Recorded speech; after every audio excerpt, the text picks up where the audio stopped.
తెలంగాణ ప్రభుత్వము గౌరవ ముఖ్యమంత్రి రేవంత్ రెడ్డి గారు ఏదైతే చెరువులను కాపాడాలని చెప్పేసి నిర్ణయం తీసుకున్నాడో ఇది మంచి కార్యక్రమం. ఇది చెరువులు కబ్జాలు చేసిన వారు ఎవరైనా సరే దాన్ని కాపాడడానికి అందరూ కూడా ముందుకు రావాల్సిన బాధ్యత అందరి మీద ఉన్నది.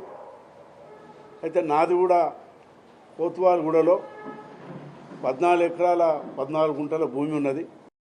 2005లో పర్మిషన్ తీసుకొని మరి కట్టడం కూడా జరిగింది. మేము రైతు కుటుంబంకి వచ్చినటువంటి వాళ్ళము. శంషాబాద్ షాబాదు మా సొంత గ్రామం. అది పోతూ పోతూ మరి అప్పట్లో పట్టల్యాండ్ తీసుకొని అక్కడ తోట కూడా పెట్టడం జరిగింది. మామిడి తోట ఉన్నది అక్కడ. ఆవులు బళ్ళు కూడా పెంచుతాం అక్కడ.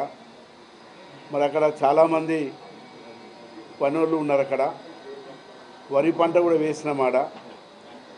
మరి అక్కడ ఏదైతే మా బిల్డింగ్ చూపిస్తున్నారో అదే అంగులు ఆర్భాటాలు లేకుండా చిన్నగా మేము కట్టుకోవడం కూడా జరిగింది. అది కానీ అప్పట్లో మరి నేను పొలిటికల్ ఉన్నా కాబట్టి మరి ఎప్పటికైనా ఇది తప్పులు చేయదనే ఉద్దేశంతో ఆనాటి ఇరిగేషన్ ఇంజనీర్లను పిలిచి రూల్ ప్రకారంగా నేను అది బిల్డింగ్ కట్టడం కూడా జరిగింది.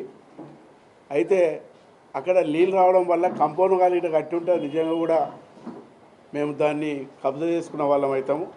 మీరు అందరూ కూడా పోయి చూడండి, కంపౌండ్ వాళ్ళు లేదు, ఏం లేదు. అది ఆనాడు ఇరిగేషన్ గారు ఏదైతే చెప్పినారో ఆ రూల్ ప్రకారంగానే అప్పటి కలెక్టర్ గారు కూడా, ఎందుకంటే అప్పట్లోనే కొంతమంది మహేందర్ రెడ్డి గారు చెరువు దగ్గర కట్టిన ఒక రూమ్ రావడంతో అప్పటి కలెక్టర్ గారితో కూడా మాట్లాడి సర్వే చేయించేసి ఎక్కడైతే రూల్ ప్రకారం కట్టని అక్కడనే ఆ బిల్డింగ్ కట్టుకోవడం జరిగింది. అది చిన్న బిల్డింగ్. అది ఒకవేళ తప్పని తెలిసి ఒకవేళ నిజంగా రూల్స్ వ్యతిరేకం ఉంటే మరి ప్రభుత్వం ఏదైతే చేస్తున్నదో దానికి తప్పకుండా సహకరించి మేమే దాన్ని తీసేస్తాం.